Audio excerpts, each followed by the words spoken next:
Hello, welcome to this video on our Scottparts channel, and on this video we are going to talk about main bearing cups.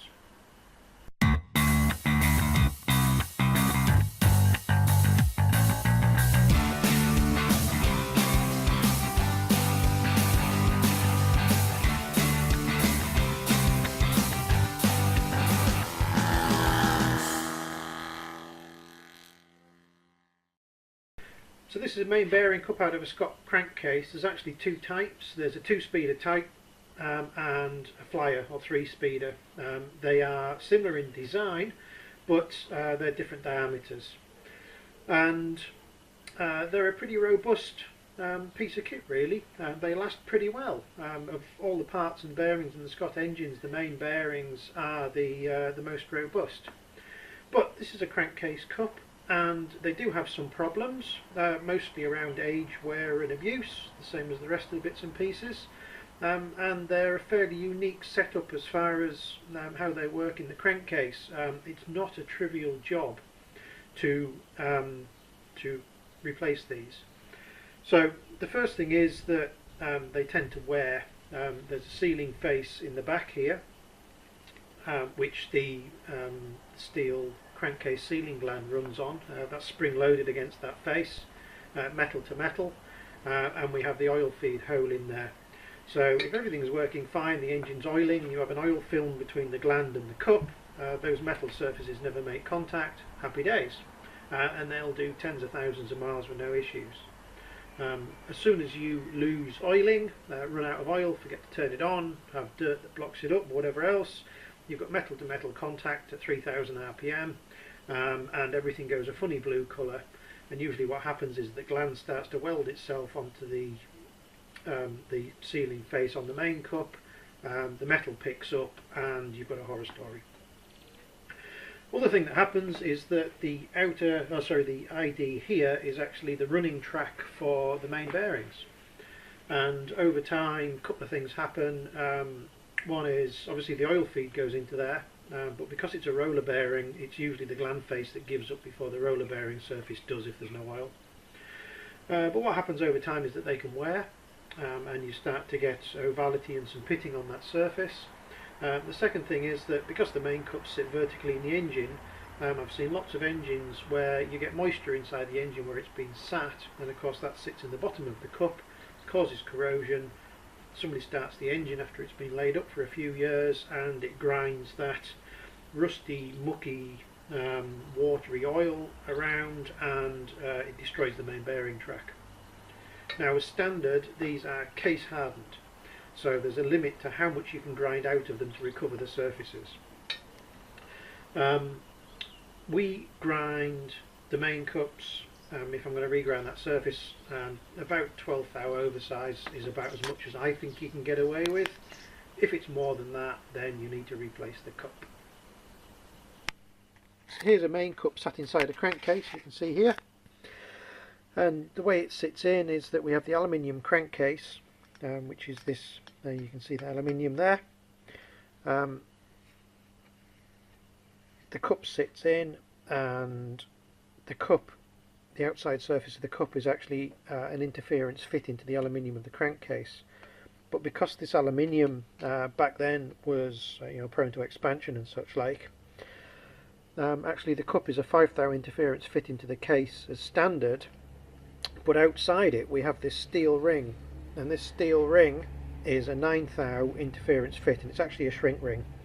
So the way these are supposed to sit is that you heat the case up, you drop the cup in, and then while the case is hot you drop the shrink ring around the outside of it, and the whole thing keeps everything in compression, so it stops the aluminium creeping and holds it all in place, and it works very well. The only issue we've got is that we're looking at these 90 years later, and of course metals creep and move around, and any sort of vibration in the engine tends to hammer the cup in the case, and then we get bad things happening.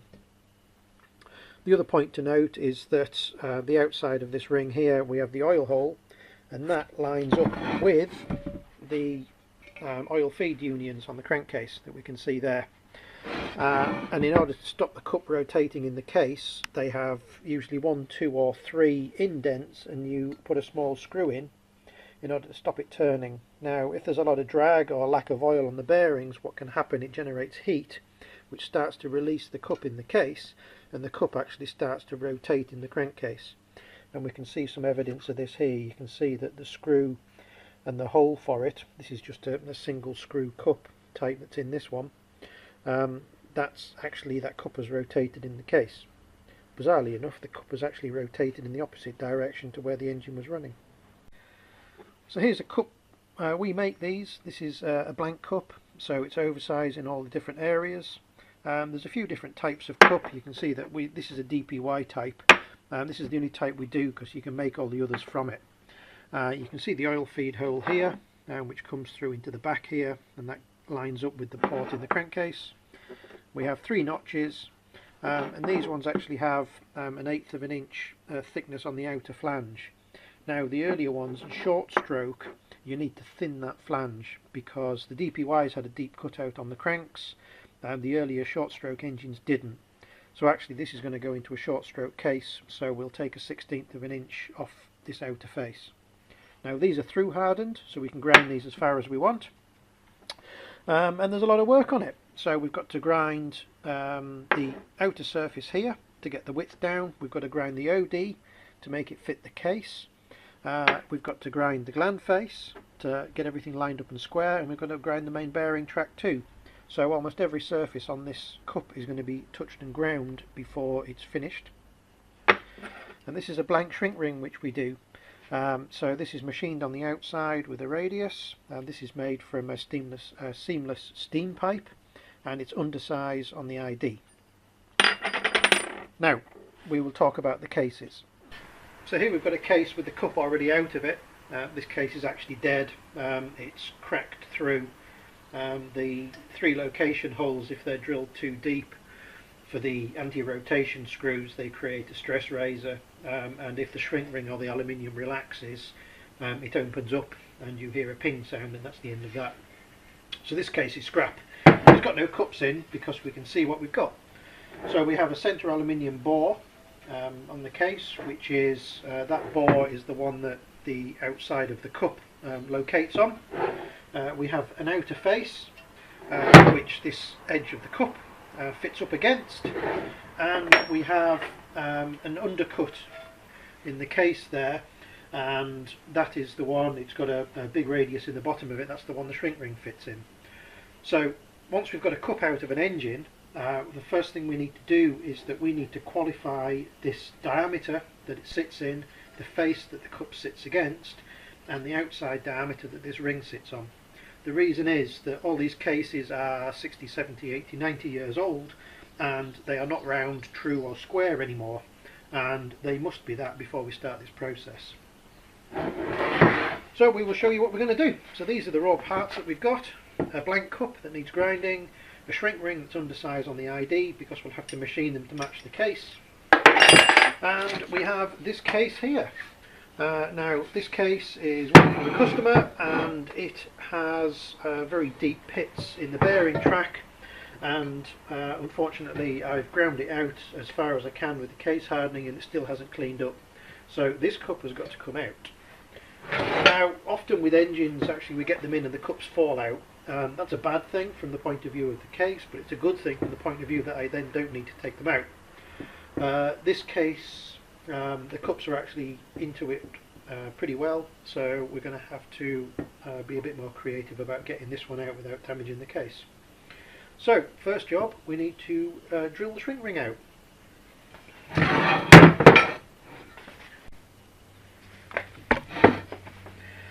So what we're going to do here is we're going to drill it at 2 opposite points, drill almost through the shrink ring. I'm going to drill it through with a 3.5 drill, then I'll go up in size, and then I'll use a taper punch, and we'll just wiggle the taper punch. It'll break the shrink ring, and then we'll be able to lift it off. That's the easiest way of doing it. Now obviously we've got to be careful. We're drilling into the shrink ring here, and what we don't want to do is go all the way through and through the crankcase as well, which you'll see evidence of if you look at enough of these engines. So first job, pilot hole.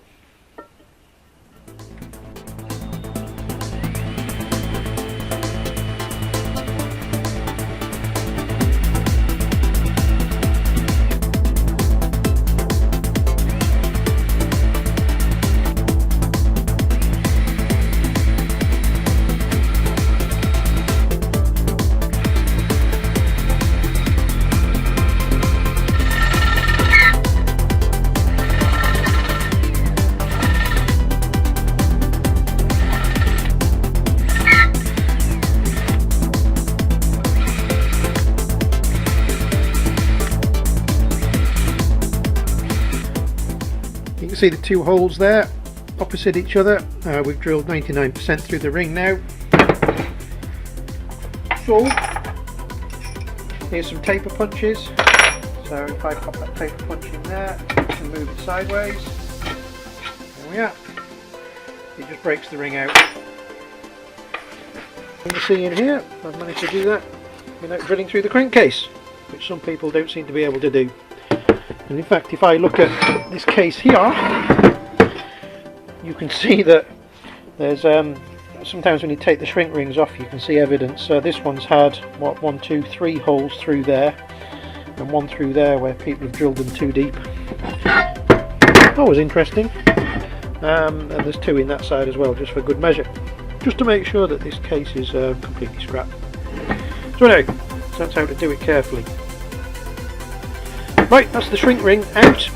That's relaxed the pressure around the outside of it. Now, so you can see what we've got here is a setup. I've just got a draw bolt going through the centre. Got a machine spacer here to take the load, and a bar on the outside of the case. This cup is tight in the case because I've nipped up this bolt and the cup hasn't moved. So we're going to have to add a bit of heat to this. So we'll warm up the case with the oxyacetylene, so we'll just go steady at that, keep some pressure on it, and then this cup should start to move.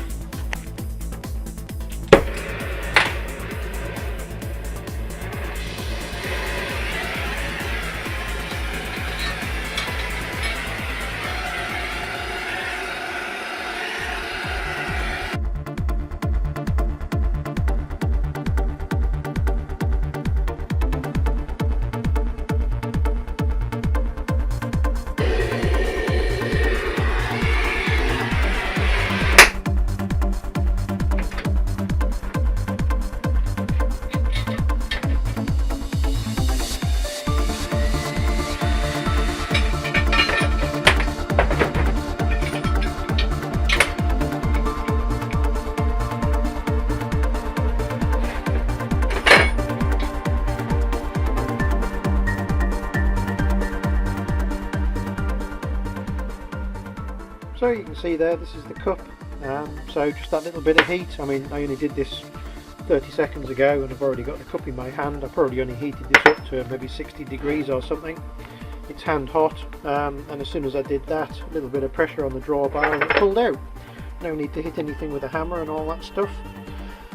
So that's it, we have the cup out of the case. And actually, if you look in the cup here, you can see, there we are, there is the oil hole, the oil feed hole that goes down from the elbow on the outside of the case here.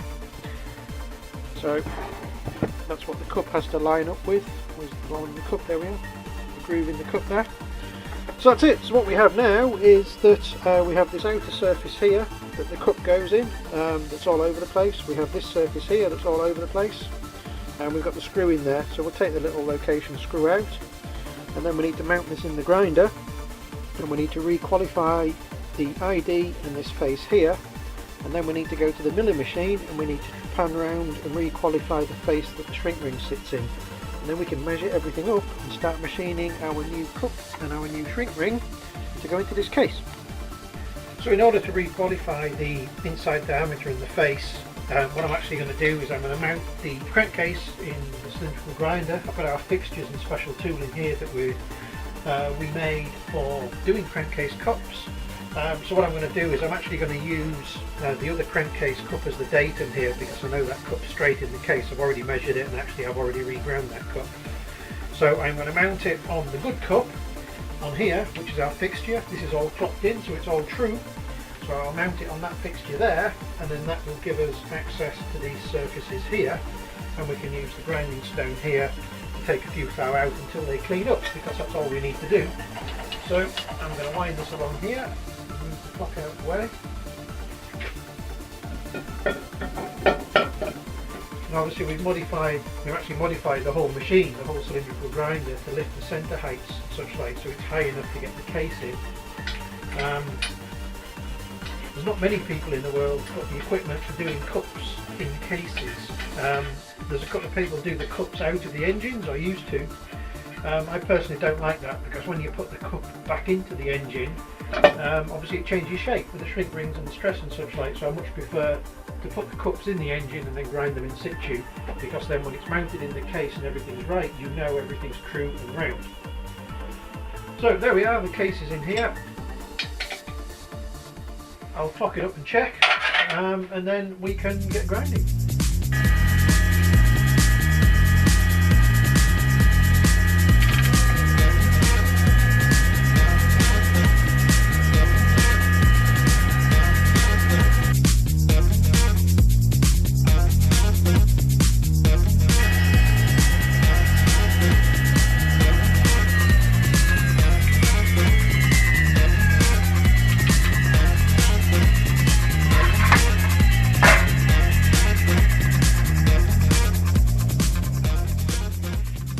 We can look on the grinder now, and we can see that we have the cup surface and we have the outer surface, and they are both totally true and straight to the opposite cup, and that means we have a really good datum to work on now. So we can take the case out, and the next thing to do is we need to re-qualify the surface on the outside where the shrink ring goes, and then we will have all the surfaces, all the mating surfaces on the case have all been renewed, and they'll all be round, straight and true, which is a good place to start from.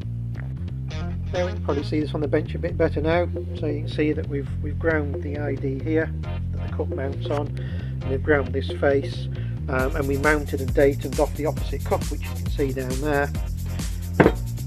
Actually, if I turn this over, you can see that we've already done that cup.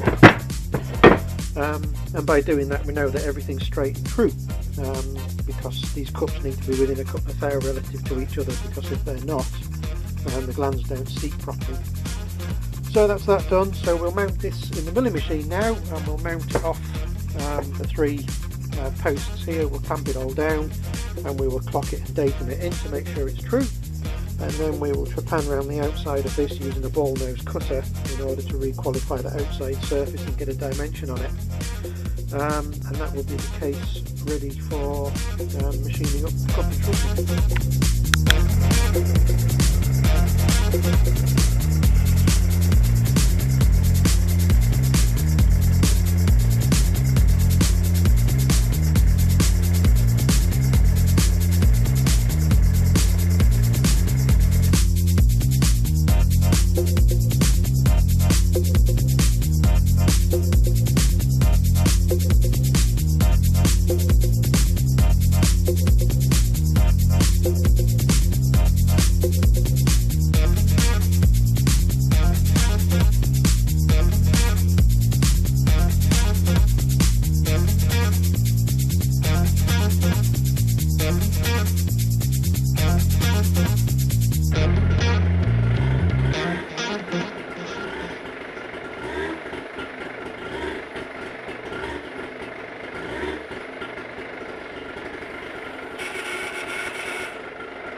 So there we are, we have taken the old cup out of the case. You saw us do that, took the shrink ring off, took the cup out. We've re-qualified the axial and the radial faces that the new cup is going to go on, so they're true to the other cup. We've got our cup blank here. I've taken 1/16 of an inch off the outside of this because it's a short stroke crank, so we need the narrower flange. So that's done, and I've just surface ground that, so that's our first reference point for that cup. I have machined the shrink ring, which you saw on the lathe there, so the ID and the radius on there are correct, and that's a 9 thou interference. and obviously we also re-qualified that shrink ring mounting face on the crankcase. So the crankcase is done as far as that goes, the shrink ring is done. The next job now is that we need to do the OD on this cup. So, and we also, while we're doing the OD, we will tickle the face that the cup sits against to make sure that that's all true. And then we need to put the cup in the case. So, as far as times and everything else goes, I started this job at 8:30 this morning. It's now midday. So I've been at this for 3.5 hours so far, and we haven't even put the cup back into the case. So it takes a long time to get this right. All the machines are set up individually. All the minimum material is taken off the cases, such that if this needs doing in the future, there's still material there. And it all takes time. This is a long process. It's not like knocking the bearings out of your BSA A10 and hammering new ones in. It's a very, very different process. It takes a long time to get right, and you need to get it right.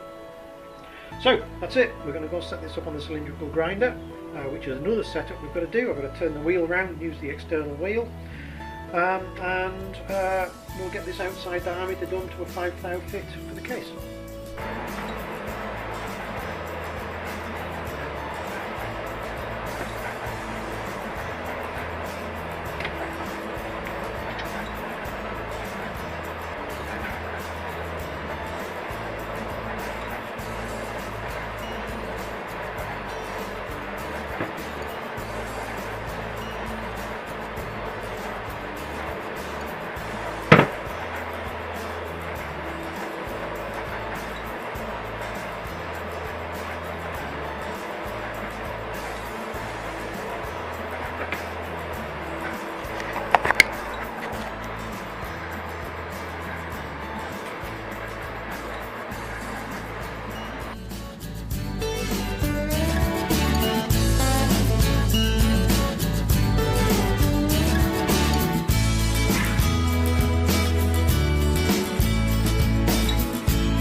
Well, I guess the next question is, what are we going to do? So we've ground the outside of the cup, and that's a 5 thou interference to the hole in the case.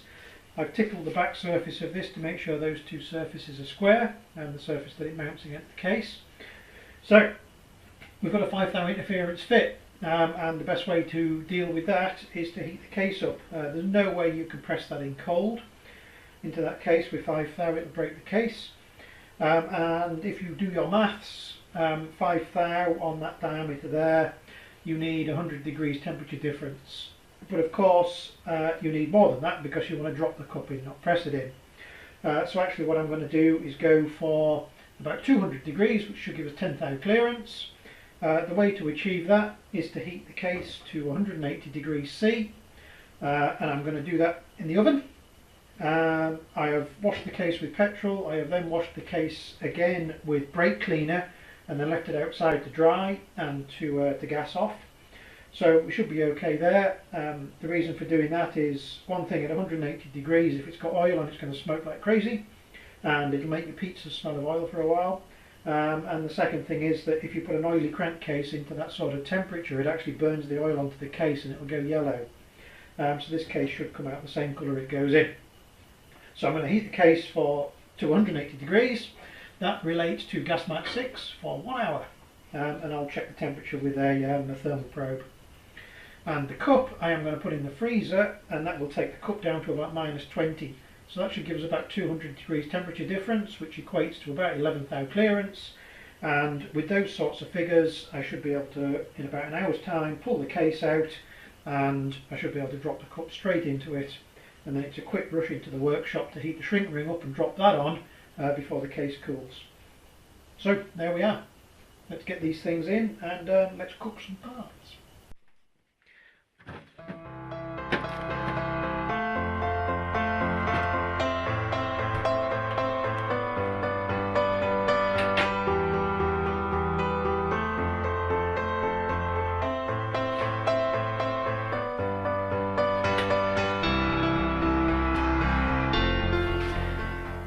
Well, here we go. I'm going to get the cup out of the freezer. I've used my infrared thermometer. The case is up to temperature now.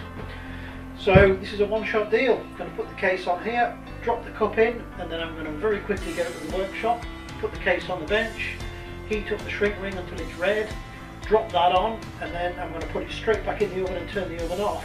And that will mean it'll take about 2 hours to cool down nice and slowly. And if all that goes well, we will have a new main cup inside this case. So this is a one-shot deal. Here we go.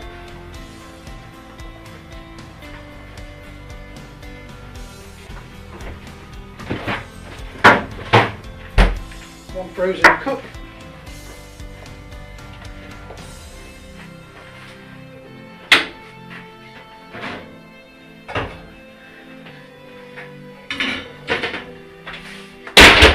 One very hot case.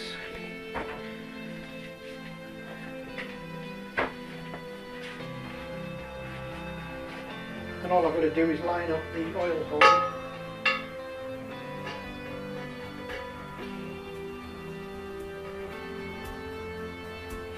There we are, the cup is in. Job done. Right, quick to the workshop.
So here's our main cup. So it's in, shrink ring's done, everything's cool. So we've just got a few last jobs to finish on this now. So next job is we're back in the cylindrical grinder with it, as you can see. Because now the cup's in, I've clocked it in off the other cup again. This has gone in within a thou axially and radially, so everything's gone in real sweet. But I've got to grind it to size. Now it's in, so currently it's about 15 thou under size. So I'll grind it to 2.250, which is nominal. That'll do the bearing track, and we will also touch off to regrind the gland face to make sure that's perfectly true, and also the datum face while we're at it. And that'll be the last lot up on this, on the cylindrical grinder, and that'll be the grinding finished. And then there's only one last job to do, which is to put the anti-rotation screws in. Right, so we better fire the grinder up and get this ground out and measured. So got our bore gauge here, and we'll just I've redressed the wheel already, so we'll just go at it.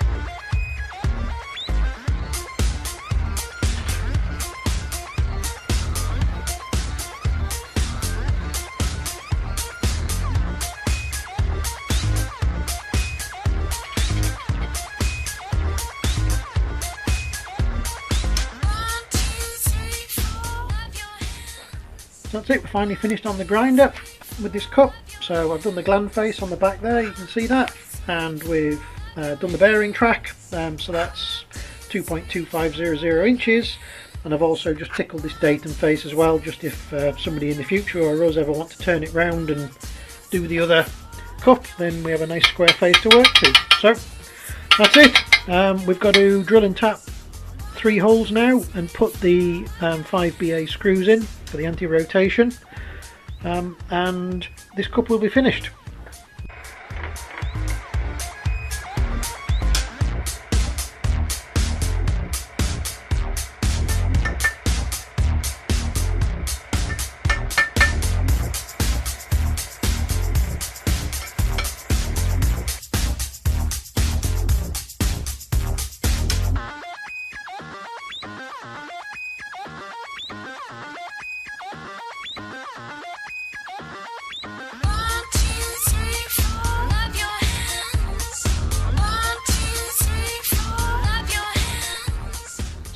this cup is finished. So we've put the 3 screws in. We used a bit of retainer, no Loctite retaining seam there. The only thing I've done is I've just dressed the tops of the heads off slightly, because actually these are dome head screws, and you need to make sure that the screw head is down below the surface of the cup, because obviously you don't want the back of the crank catching on that. So this main cup's done. That's it. So as you can see, it's a very, very involved job. It involves a lot of grinding, a lot of precision work. You need specialist jigs and fixtures to do it, and you need the bearing blanks in the first place. But with a lot of time and a bit of care, we've got this as good as new. So this engine's good. We will go and grind the main bearings, and this can be assembled up then. So that's how you do main cups on Scots. And it's also why not many people do it.